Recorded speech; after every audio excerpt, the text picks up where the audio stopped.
Welcome to Cookin with Bobbi Jo. Today I am continuing with my chestnut series. 2 weeks ago I posted a video showing how I harvest chestnuts. Last week I showed how I roasted them on my Lodge Kickoff grill. This week I'm going to show you how I dry them out in the oven and then I turn them into chestnut flour. If you missed my previous videos, be sure to check those out. I do not own a dehydrator, so I will be doing this in my oven. And these chestnuts are already roasted. I roasted them on my Lodge Kickoff grill and I saved some to turn into flour. Now you can also roast chestnuts in the oven. You don't have to roast them on a grill or over an open fire.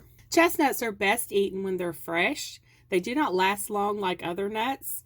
If you want your chestnuts at a later date, drying is a great way to preserve them so they stay delicious until you decide to use them again. You can reconstitute them in water later on and either eat them like they are or use them in a variety of recipes. You don't need any fancy equipment to dehydrate chestnuts. You can actually dry them in the open air, still in the shell, but it will take about a week. I want to do this quicker and I do not own a dehydrator, as I said before, so I'm just going to go ahead and do this in my oven. I preheat my oven to the lowest temperature, and with my oven that's 170 degrees Fahrenheit. If you haven't roasted your chestnuts, go back to my previous video and learn how to roast them because you're going to need to follow those steps in order to get to this step.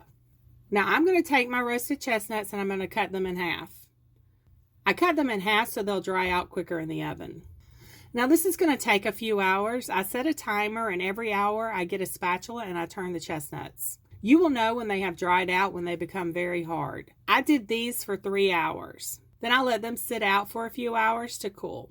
And all I do to make the flour is I just place the chestnuts in my Ninja and I blend it until a flour forms.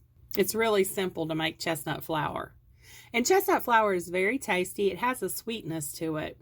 And it's a great alternative for those on gluten-free diets.